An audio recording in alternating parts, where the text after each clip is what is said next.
everyone, it's Anne here with you again. A few people asked me on the last video, the one I made of the story tape, when I showed this as one of the pictures, because I'd put a bit of the story tape on the top here. A few people asked me how I'd made this trim. So I've got together the bits here and I hope to show you how I did it. It's a bit of a story because Kerry sent me a huge amount of this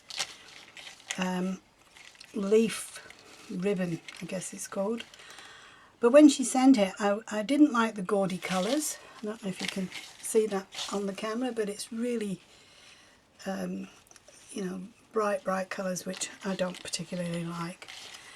So I thought, right, well, my motto is, if you don't like the colour of it, change it.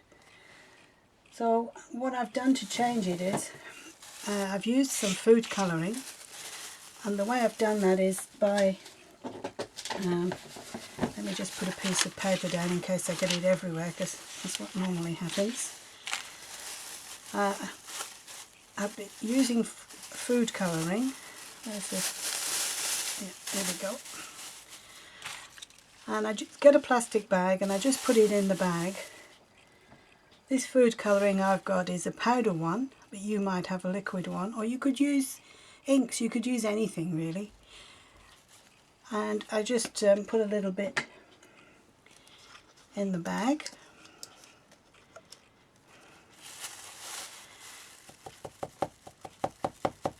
It's about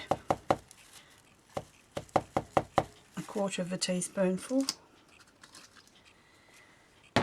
And then add a little bit of water.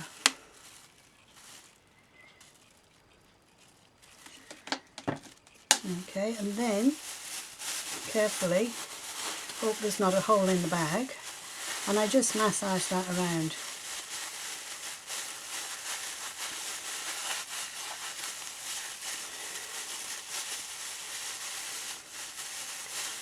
Until I can see through the bag that I've covered all of it.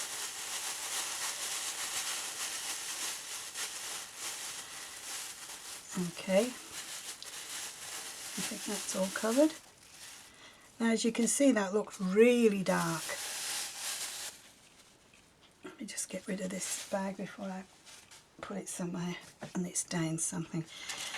You can see that looks really dark and horrible, but you'll find when it dries a lot lighter. I've got some here that I did dye earlier, and I used the same stuff, the same quantity, and you see that that's really nice colours, nice muted colours, which I like. So once you've dyed it and you've let it dry, then need to get some of the nice tape that cotton, sorry, that you can tear and that frays nicely. I've mentioned this one before. This is the one that Kerry gets from India. They come in Sari lengths, I think. But it's so easy to tear, you can just tear it with your fingers, and it's a very open weave cotton. And once I've got that, I'll just show you on this short piece. I lay it on. Now there is a right way and a wrong way. There's a top and a bottom. You will see when you're close up to it that the leaves want to curl a little bit on the edge to the inside, and that's the top. I mean, it doesn't really matter at the end of the day if you get it other way up, but I find rather than curling up, I want them to curl down. And I just lay that on the tape and go over to the sewing machine and do a zigzag stitch down the middle. I've got one here that I've done to show you. You can see that zigzag stitch on there. Not sure, but that's all I've done, just sew down the middle of it. And when I've done that, I make up some little flowers, and I do that by using just a little paper punch. Got this little one here, and I usually use papers that I've painted or got left over from projects, and just punch out however many you need. Now you probably find you need 40 or 50 per metre, but I'm just going to do a few just to show you.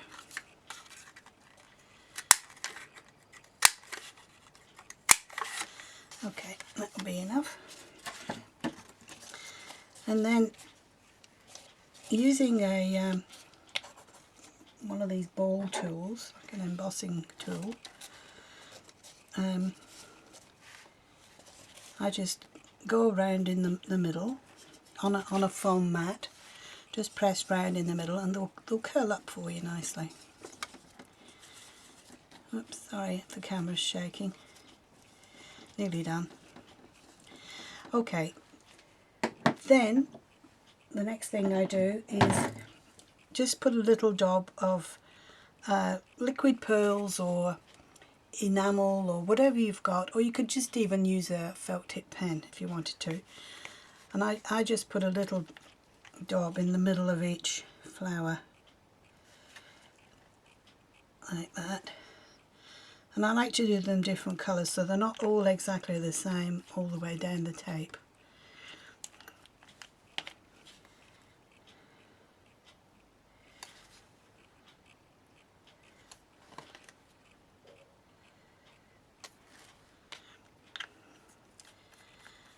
And I want to try this colour.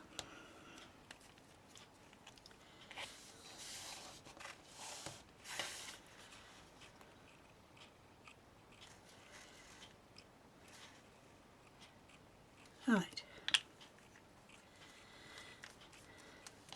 Okay, if you can see, I've just put a little tiny dab in the centre of each flower. Now, of course, you need to let those dry. So, once again, I've already made some, so I could show you. I've got these ones here. And then I just get a little bit of glue and put them on the tape.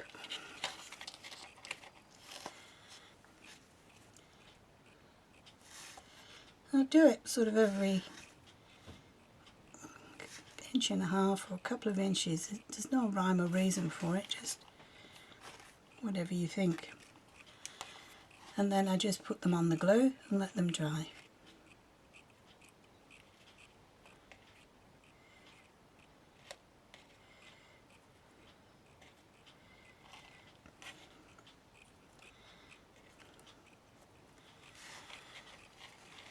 Just do those last two. 1, 2.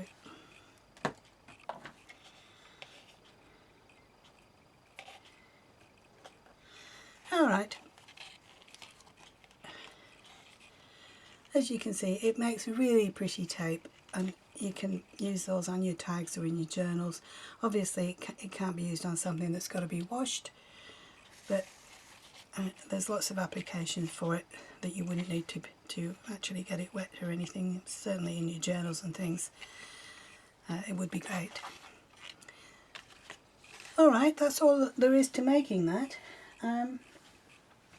If you don't want to have the hassle of dyeing your own, I have made up a few kits which I'll get Kerry to put in the shop. They have a piece down the front to show you how to do it. And you can make your own. The trim is already dyed, and you get all the pieces, including the pin and the charm and the little word for the top, in every kit. So hopefully that will be okay for the people who ask me to show you how you make it. And I very much thank you for watching, and I'll see you in the next one. Bye for now.